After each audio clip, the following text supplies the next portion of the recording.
Welcome to the Collide Kids Podcast, hosted by Christen Clark. This is a show for kids and families.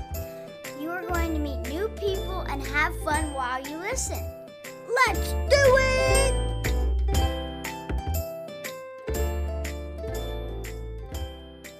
Hey, y'all. Welcome to the Collide Kids Podcast. I'm your host, Christen Clark. The Collide Kids Podcast is a show for kids and families where we learn together how life and faith collide. It means so much to me that you're listening today. Thank you so much for being here. Well, as a reminder, we have started a new segment called Let's Talk About It. So just keep that in mind at the end of the interview today. I'm going to ask you 3 questions. So some might be silly, some might be imaginative, some might be deep and faith-filled, but all these questions are designed to spark some great family conversations. So be sure to stick around to the end of the interview for that. And can you believe this? But we are just a few episodes away from 200 episodes. That's so amazing to me. I have some really fun surprises planned for that, including maybe a giveaway. I don't know, maybe more than one giveaway. So if you want to learn more about that and be on top of what's about to happen, be sure to subscribe to our newsletter where I can give you some more information coming up soon. Well, I don't know about you guys, but it's spring break for my family and for a lot of families, which means it's the perfect time to grab a good book and get lost in an adventure, right? I've always loved how stories can take us to new places and spark our imagination and even can teach us something important along the way. Have you ever wondered what it would be like to create stories for a living? I know I have. My guest today does exactly that. Bryan Davis is a full-time author who writes exciting Christian fantasy books for kids and teens. Bryan Davis is the author of several fantasy series for youth, including the best-selling Dragons in Our Midst series. Readers of his stories range from 6 years old to adults. Bryan and his wife Susie have been married for 44 years, and they have 7 adult children. Bryan and Susie work together as an author and editor team. Listen, I can't wait for you to hear his story and be inspired by his journey. And if you love a good book, you're going to really love this episode. So here is my conversation with author Bryan Davis.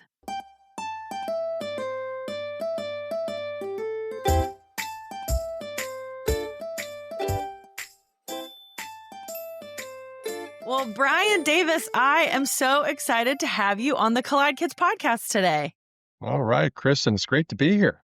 Yes, thank you so much for doing this. And it's great that we get to talk about books because I love reading. Do you love reading? I do. Yeah. Has that always been a thing you've loved to do, is to read? No, it hasn't been. I started reading a lot when I had a job that required about an hour bus ride to and from work. So I started reading then, and I devoured a lot of books during that time. Yeah, that'll do it, right? You're just sitting there, you can't do anything else. It was before smartphones, so there's no games I could be doing. Right, you can't scroll on your social media or play Tetris or something. Mm-hmm. Well, good. Well, would you just introduce yourself to our listeners today? Tell us a little bit about who you are and what you do. Well, I've been a full-time author for a little over 20 years. I was a computer geek before that for 20 years. Well, all of my kids are homeschooled. My wife and I have 7 kids, and they were all homeschooled. And they weren't excited about writing at all. So I started writing a story for them and with them to get their ideas for the story. And it grew into a full-length novel, and they ended up being good writers, so it worked really well. But that inspired a passion in me to write because I saw how powerful storytelling could be because, as you know, Jesus told stories. He taught that way. So I started trying to get the book published. I learned that I had a lot to learn. And over several years, I took classes on writing, read books on writing, and it took about 8 years to get my first book published. After that, it's all worked out well. Yeah, for real. And we're getting to talk now because you did that. So that's great. Yeah. How many books have you written? This one that's coming out in June is number 50. 50, like 50. Wow. Yes. Wow, that's a lot. That's great. Well, I am excited to talk to you. But before we do that, before we get into your story, this is a podcast for kids. And so I always ask my guests to tell me a joke. So what have you got for us? Why do Peruvian owls always hunt in pairs? I don't know. Because they're in cahoots. They're Inca. Okay, that's good. I like it. And I do think you're the first person to ever tell a joke about an owl on the show. So, Okay. Well, maybe I yeah. can think of another one. Well, let's get started. I think this is so interesting. How did you get started as a writer? You said you started with your kids. So what was the next step after you realized, hey, we've got something here and I enjoy this? So what do you do after that? Well, as I said, the book grew into a full-length novel, and I started trying to get that published. And I got a lot of rejection notices. And I was still learning. About 2 years into that process, one night I had a dream about a boy who could breathe fire. And I thought it was a special dream. It felt unusual. So I told my oldest son about it, who was 13 years old at the time. He said, "Oh, Dad, that's a cool story. You should write a book about that boy who breathes fire, because then it'd be a lot better than that other stuff you've been writing." Thanks, son. Thanks. Yeah, thanks, son. He has survived he's 42 now. Okay, good. He made it after He that day. made it. But we brainstormed that story. How could a boy breathe fire? And he said his parents are dragons. I said, well, how about if we say his parents used to be dragons and they got transformed into humans? And he said, how about if we say they got transformed in the time of King Arthur? So the story just grew with all this brainstorming. Mm-hmm. And I wrote that story with his help, because I didn't know much about fantasy back then, and he did. He was a voracious reader. I wrote that in about a year. I was a full-time computer guy back then. Mm-hmm. And I started sending that out to publishers. And I got a lot of rejection notices. The problem was the secular publishers would say, well, it's just too Christian. We can't publish that. And the Christian publishers were saying, oh, it's just too weird. Dragons transforming into humans? What are you thinking? So it took a long time. It finally, this one publisher, little publisher, AMG in Chattanooga, Tennessee, Mm-hmm. picked it up. It became a bestseller, and a much larger publisher bought the rights of Tyndale. And now I just finished the 13th book in that story world. The Sacred Okay. Scales is number 13. So it's grown massively, and that's how it all started. I love that. And I think that's so fun that you got to brainstorm a little bit and like work out the story with your kids so they My could. kids and I still brainstorm for all my books. Really? It's a staple of preparation for a story. That's great. Can you tell us a little bit about what that's like? Is it just like you put paper out on the table and everybody starts kind of writing stuff down, or is it just It's conversation? all verbal. Okay. I've actually sat them down and said, all right, everyone come to the table. We're going to brainstorm. And they love doing it. They enjoy it because it sparks the imagination. And I remember one time in particular, we had a not very fruitful session. After we did it, my second-born son came to my office Mm-hmm. and said, I had an idea, but I didn't want to tell anybody because it's just too weird. I said, oh, but I love weird. Tell me. And he told me, he said, I had this idea about a boy in his bedroom, and he's got a trunk, like a big treasure chest trunk. And it's closed in his room. But when he looks in the mirror, the trunk is open. So, yeah, that's good. Go on. He said, that's all I got. So then we brainstormed from there, and that became my Time Echoes trilogy. So it works really well. That's great. I love that they're all a part of that. That's really cool. Do you give them credit in the book? Like, are they in the credits or anything like that? No. But you're giving them credit now. Well, whenever I go to speak in places like this, that second-born son was Josiah, if he's listening. Hi, Josiah. Uh-huh. And the firstborn, James, I do give him credit verbally. We'll be right back after this. You know, raising kids in the digital age isn't easy, but Bark Technology makes products that help parents keep their kids safe online and in real life. They have an app, a phone, and a home device that lets families set parental controls on their internet-connected devices. I love the app because it helps us manage screen time and blocks websites and apps we want our kids to avoid. It also sends alerts and gives us the ability to monitor texts and social media and even track your child's location. Visit bark.us to learn more about how you can keep your kids safe online. Use the code COLLIDEKIDS to get 15% off your subscription of the Bark app.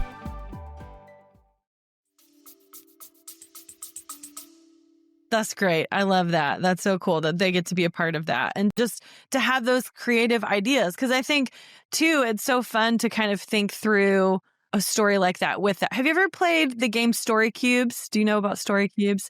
So it's one of those where like you roll the dice and then like that spurs the next part of the story. And so it's really a game where you're just everyone in the group is working out a story together. So I feel like your family would really like that game. That does sound very much like what we do. Yeah, that's awesome. So your latest book is Sacred Scales. Can you tell us a little bit about that? Like, where did the inspiration come for this book? Well, the Dragons in Our Midst with the Boy Who Could Breathe Fire, that grew into a 12-book story world, and it actually goes well into the future. And it's contemporary. It's our world, our time, but then later books go well into the future. Mm-hmm. And it's been 10 years since that final book came out. It was called Omega Dragon. And I thought the story was done because, I mean, we go to the end of the Bible with the rapture and, apocalypse is all done. So I can't go any farther. But then I realized that there was a lot that took place back in the time of King Arthur when the dragons transformed into humans that I did not reveal in the story. Lots of questions left unanswered. So I decided to go back and do that. And I made 2 brand new human characters who are the catalysts for everything that happened. And it's been fun to solve all those mysteries that readers might have been wondering about. And I've already written all 4 books in that series. Okay. It has been real fun.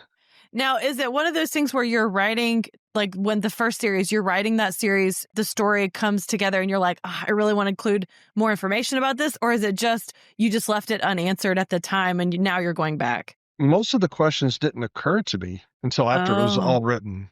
After all 12 books were written, I was thinking about what could I write? Like I said, I can't go forward in the future. So I started pondering what was in the past. Well, I didn't account for this and I didn't solve that mystery. And it just grew in my mind and said, I could write a whole series on this. So. Yeah. So I'm working on writing a book. It's not a fiction book. It's a nonfiction book, but I'm always interested to hear from authors what your writing process is like. Like, do you have to set aside a chunk of time, or is it like when the story comes to you, you just have to sit down and get it out? How does that work for you with your writing? Well, I am what a lot of people call a seat of the pants writer, or pantser for short. Discovery writer is a nicer term. I sit down with just a character and a problem, and I just go. I start teaching myself about the character, what he or she would do in their ordinary worlds, and then I present the problem. Some people call it a crisis point. Then I destroy that ordinary world so that they can't exist in it anymore, and they have to go on their journey. So I go on the journey with them, not knowing what's going to happen. I don't know the end. All I knew was that the ordinary world and then a problem is coming. Okay. And then I just flush it out as I go, learning as I write. As far as chunk of time, I'm a full-time author, so I can write all day. And if I'm not out marketing and promoting, that's what I do. I just write all day long. So even if you're not writing for a specific book, you're just writing, or you are always thinking about the next book? I'm always working in a book, always. Okay. My 50th book, this one is my 40th novel. That's a lot of writing. Yeah, that is a lot. Wow. What has been your favorite book to read? I mean, obviously the Bible. We love the Bible. But other than the Bible, what is your favorite book, or what was the book that inspired you?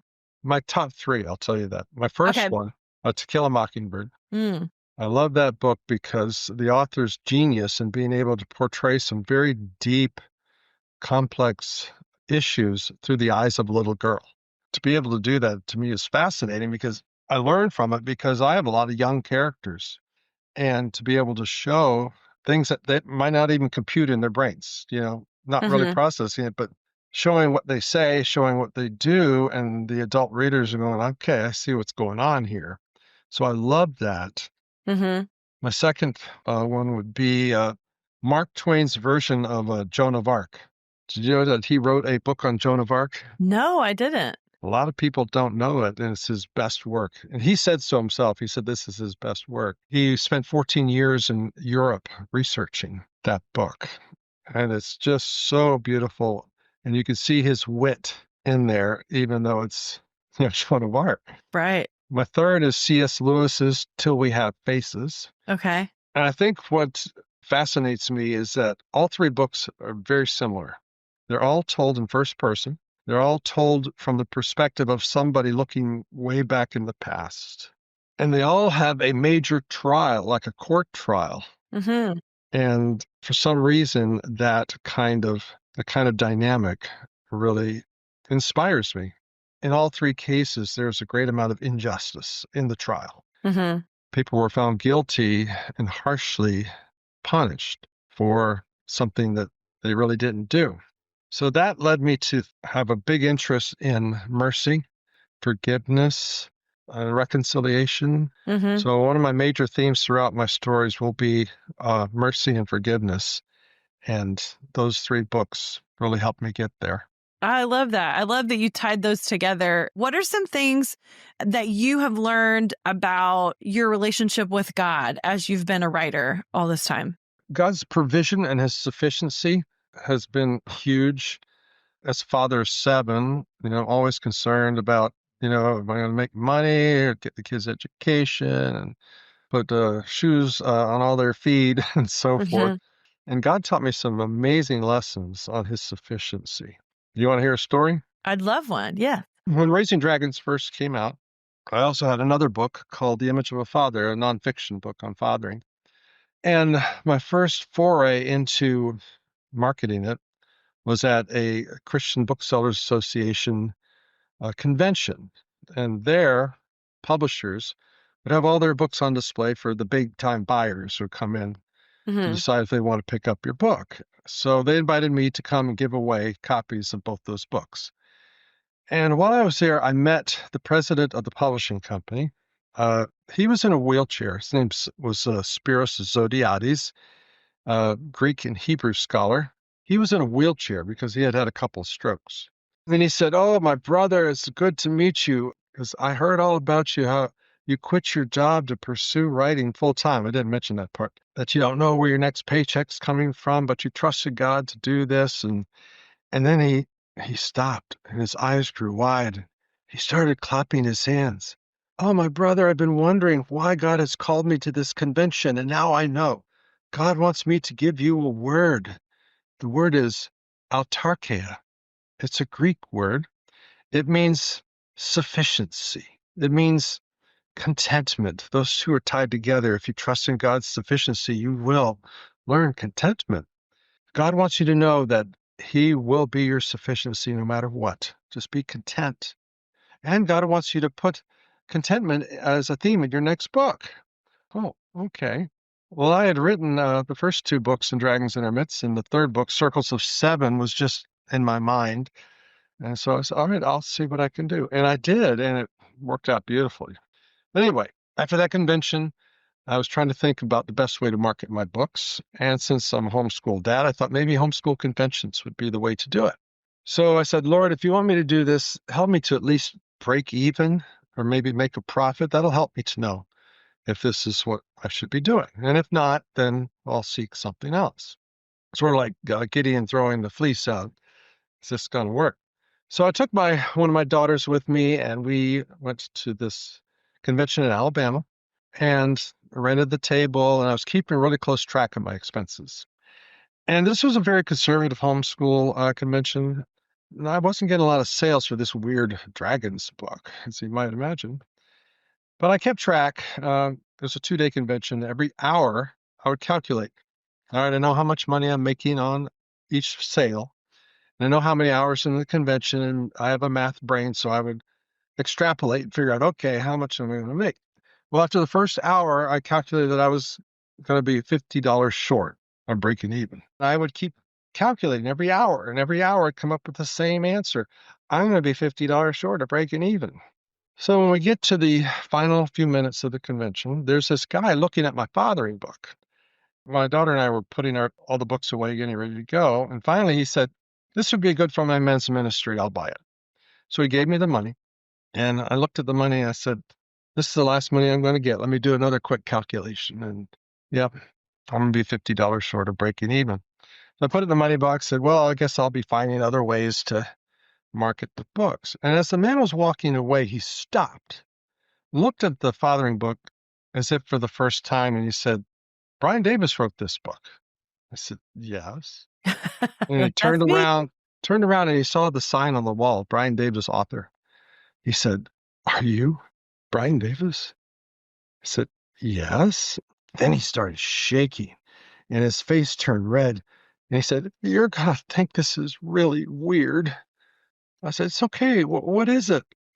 He took out his wallet again and said, "On my way over here, God told me to find a man named Bryan and to give him $50. Wow. I was so stunned. I said something dumb like, I don't know what to do. And he said, "God told me to give this to you. Will you take it?" Wow. So I did. And when I got home, I had to see, I put out all my receipts on the table, all the money I made. I broke even exactly to the dollar. Wow. God was telling me, "I own the cattle of 1,000 hills. Why are you sweating $50? I called you to do this. You go out, That's right. you cast your bread upon the water, Yeah. and it will come back to you. I'll take care of you. I am your sufficiency." Wow. That was a huge lesson.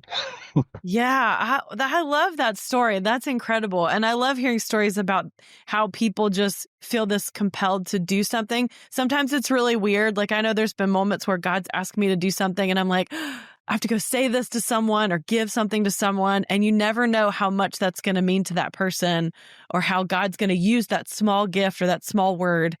And think of the faith of that guy who came in. Yeah. I really have to do this now?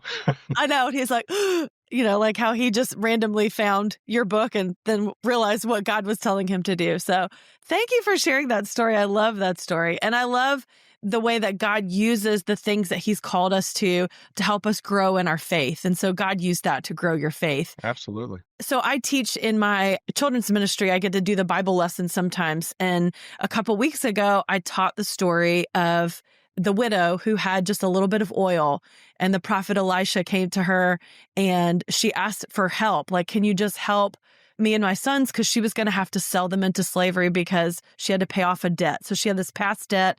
She just wanted a little bit of money so that she could get by. And God did a miracle in her midst, right? So I'm telling the story about how God provided for her, but the oil would pour out into all these containers, and she had so much oil that when she was able to sell it, not only did it take care of her past debt, it also took care of her present and her future. And so it convicted me when I was telling the kids this story. I was thinking about how often I don't trust God. I trust him. My prayers are so small, and I trust God with the little, but he's, like you just said, he's able to do so much more, and he owns the cattle on 1,000 hills, and he can provide for us. I love that you shared that because I'm still thinking about that story and how God's teaching me about his sufficiency. And then you shared that to me today. So that was an encouragement to my heart as well. Why do you think it's so important that we tell stories? Like you said that earlier, that, storytelling was important to Jesus. So why is that important for us to keep doing that today? I think because stories are memorable. You could teach an academic lesson and give, like a pastor, he gives 3 points and tells you about the Greek. But if he's smart, he'll tell a story that illustrates the lesson. And when you get home, what do you remember? It's a story. Right. And if you remember the story, you'll remember the lesson behind the story. And I think Jesus knew that we're wired that way. We're wired to remember stories. The stories stick, and therefore the lesson sticks. If you didn't have the story, the lesson might not have stuck. Stories are more personal than an academic lesson. They hit the heart more. The heart absorbs it more. What would be your encouragement to someone out there? Maybe there's a kid or maybe there's a parent who's listening today and they want to be a writer or they're interested in being a writer. What encouragement would you give them?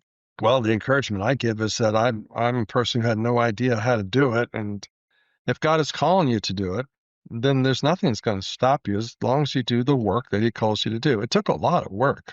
I studied hard. I read books. I went to conferences. I had a critique group. I was willing to do the work. So if God calls you, that means he knows that your heart and that you are willing. So if you're willing, find the avenues to do it. I recommend writing conferences because there you will meet professional authors, editors who can review your work and let you know what you need to do better or what good things you are doing. There are conferences out there that will take young writers. They have teen tracks. I taught at a teen track at a writers conference for over 10 years. That's probably, I would say, is the best way to learn to be a writer. Get with other writers that you can share with and brainstorm and figure out a path to go on. Yeah. Do you loan out your family to help with brainstorming for other authors? Because it sounds like you have a great setup. Nobody's asked for that yet, but I brainstorm with people myself, Okay. and That's sometimes good. teach them how to brainstorm Yeah. so they can do it with their friends. That's one good thing about critique groups. Yeah. I used to meet with people once a month in a critique group, fellow writers. A lot of people now have online critique groups. I'll give you one, for example. If you write fantasy, sci-fi, what we call speculative fiction, there's a group called Realm Makers, Mm-hmm. and you can look them up. They have a convention, they have critique groups. It's a great resource for young writers. That's really cool. I love that. There's so many things, like you said, online today. So there's lots of options out there.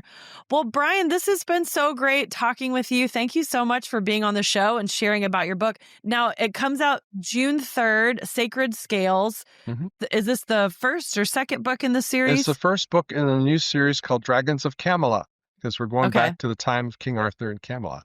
Right. And then you said the next 4 books are coming too? There will be 4 books in the series. So the Okay. Sacred Scales is number 1. There will be 3 more. Awesome. That's exciting. Well, if you're a person who likes to read series, then definitely get into this series. I think you'll enjoy it. Well, thank you so much for doing this today. Before I let you go, I always ask my guests to tell me a memory from when they were a kid. So do you have a memory you want to share?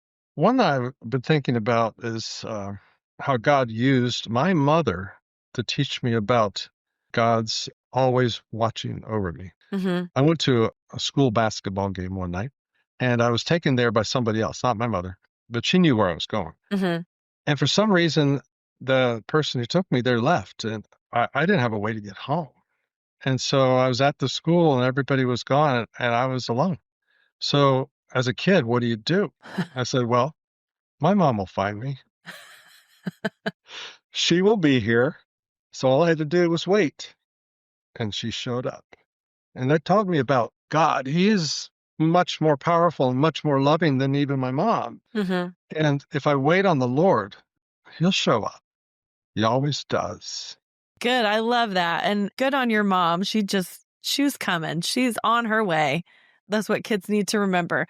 Well, thank you so much again, Bryan, for being on the show. Where can our listeners find you and learn more about your books? Well, my website is daviscrossing.com, D-A-V-I-S, my last name, crossing, CROSSING.com.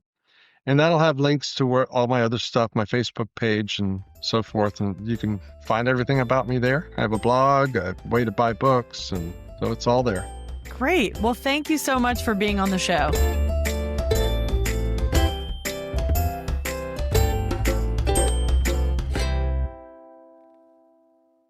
Oh, that was so cool. I love that part of Bryan's writing process is brainstorming with his family to come up with the storyline and the characters. And even now as adults, he still does that. Bryan said his all-time favorite books had to do with justice and injustice. And so that really led him to include mercy and forgiveness as major themes for his books. Even though his books are more about dragons and fantasy, he can still tie in mercy to that storyline. I think that's so cool.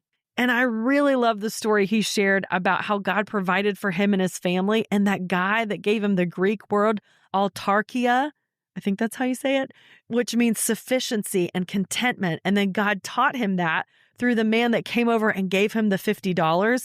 God used that to remind him, I called you to this and I am your sufficiency. God can take care of us no matter what. Bryan also reminded us that Jesus told stories because they were memorable and they helped the lesson to stick. You remember that story probably more than you remember the 3 points of the lesson, right? So it's a great way for us to remember as we are putting together stories or lessons to use storytelling as a way to teach. If you'd like to learn more about Bryan Davis's many books and series, head over to his website, daviscrossing.com.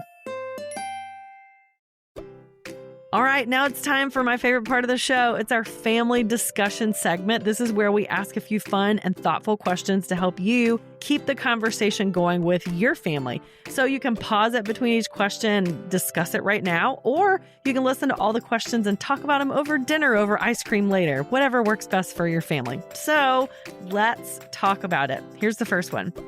Jesus told stories to help people remember important lessons. Can you think of a story either from the Bible or a book you love that taught you something important? Here's the next question. In Bryan Davis's books, he includes themes of mercy and forgiveness. Why do you think those things are so important in a good story and in real life? And number 3, God reminded Bryan that he is our sufficiency, meaning that he gives us everything that we need. Can you think of a time when God provided for you or your family in a very special way? Well, I hope that sparks some fun family conversations. And listen, we used to have the kids only segment. We didn't get rid of it. We've just moved it to the YouTube channel. So if you'd like to be on an episode of the Collide Kids podcast on our YouTube channel, you can still do that. You can still send me your favorite joke or a great Bible verse that you love, or maybe a song you want to sing. Just head over to my website, collidekidspodcast.com, and you can learn more about how to send those videos to me so I can put you on an episode on our YouTube channel. If you're on social media, I would love for you to follow us on Facebook at the Collide Kids Podcast or on Instagram at Collide Kids Pod, or on both. I mean, why not? And share today's episode with someone who might need to hear it. And be sure to subscribe to our YouTube channel, Collide Kids Podcast, where you can watch the full-length interview for today's episode. If you have just a few minutes today, I would really appreciate if you were to leave a rating and review for our podcast. It's just a great way to let other people know about the show, and then they'll listen too. Isn't that great? You can also share this episode with friends and family and let them know why you and your family like to listen. And anytime you think about it, I always appreciate your prayer support as well. Well, I hope you guys have a great week. I hope you get some time, whether you're on spring break or not, to get lost in a great book. And in case no one has told you today, I would love to be the first to remind you that God loves you so much. Thanks for listening.